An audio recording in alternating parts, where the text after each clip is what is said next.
Shalom Bapak Ibu, kita akan merenungkan sebuah tema tentang di tengah kesesakan, terambil dari Mazmur 118 ayat yang ke-6. Tuhan di pihakku, aku tidak akan takut. Mari kita berdoa. Tuhan, kami mengucap syukur semalam boleh berlalu dan kami boleh bangun. Terima kasih untuk kesegaran dan juga nafas kehidupan yang masih Tuhan percayakan bagi setiap kami. Dan kami mau mendengarkan firman-Mu, kami rindu diisi oleh firman-Mu, dan biarlah firman-Mu yang senantiasa menguatkan kami. Demi Yesus Kristus kami berdoa. Amin. Tepat 10 tahun yang lalu Bapak Ibu, ketika saya mempunyai kesempatan untuk ikut camp musik di Medan, saya merasakan bahwa di kota ini lalu lintasnya begitu padat dan ruwet.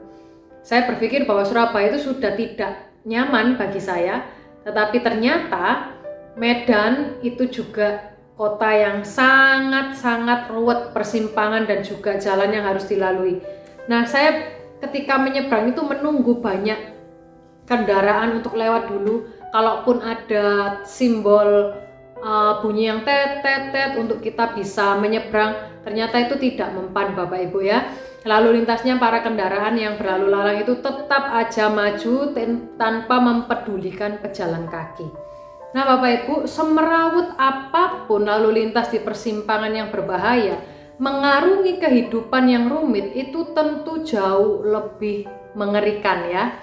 Meski situasi yang dialami oleh sang pemazmur dalam mazmur ini nggak kita ketahui dengan jelas, tapi kita tahu bahwa sang pemazmur sedang berada dalam kesulitan dan terdorong untuk berdoa. Dalam kesesakan aku telah berseru kepada Tuhan, seru pemazmur itu. Selain itu keyakinannya pada Allah tidak diragukan lagi. Pemazmur katakan, Tuhan di pihakku, aku tidak akan takut. Tuhan di pihakku menolong aku.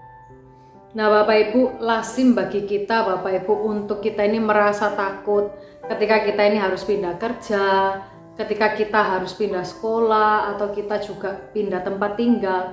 Ada rasa cemas yang melanda kita ketika kesehatan kita itu menurun. Hubungan kita bersama dengan keluarga ataupun dengan rekan-rekan yang kita kasih mulai berubah. Atau yang paling menjadi momok di dalam tahun ini Bapak Ibu adalah kehilangan penghasilan. Bagi anak-anak kita takut di tengah kesesakan ini, anak-anak kita yang sudah lulus sarjana 1, sarjana 2, ataupun mereka yang sekolah sampai setinggi-tingginya, tetapi mereka melamar pekerjaan masih belum mendapatkan tempat yang layak ataupun tempat yang bisa mereka karyakan. Hal ini menjadi suatu kecemasan bagi kita Bapak Ibu. Tetapi tantangan itu tidak membuat kita ini semakin loyo di hadapan Tuhan. Tetapi tantangan itu dimaknai sebagai sumber recharge kita, sumber kita beroleh kekuatan untuk kita boleh kembali kepada Tuhan Bapak Ibu.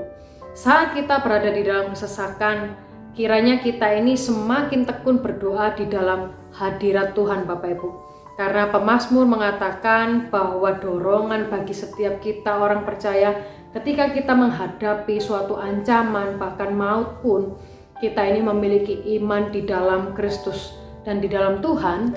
Tidak ada kata mundur, tetapi kita boleh terus diteguhkan, boleh terus maju, dan boleh terus ditopang akan kasih setianya. Mari kita berdoa Bapak Ibu sehingga Tuhan boleh menguatkan kita dengan kemurahan hatinya. Tuhan, kami mengucap syukur untuk firman-Mu. Di tengah kesesakan kami boleh terus berpegang teguh, berpengharapan di dalam Tuhan.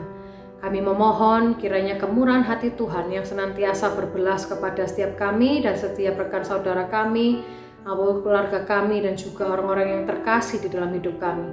Tolong kami untuk boleh dimampukan menjalani hidup ini dengan melihat dan memandang kepada Tuhan Sang Juru Selamat kami. Terpujilah Engkau ya Tuhan Yesus, karena kami mengucap syukur demi nama-Mu. Amin. Sampai jumpa Bapak Ibu, Tuhan Yesus memberkati setiap kita.